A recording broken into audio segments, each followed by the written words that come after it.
In this video, I show you how to fix Google Pay not working or GPay not working or Google Pay is not responding problem. For fixing this problem, go to Play Store. Now search for Google Play. Update Google Pay app if available any update version. Now go to Settings. Then go to Apps.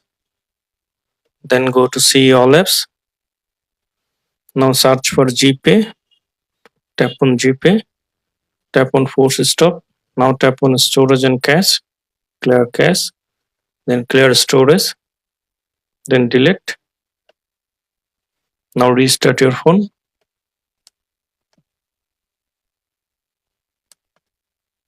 After restart your phone, now open Google Pay or GPay. Tap on it. Now select your location or country. Then continue. Now enter your number.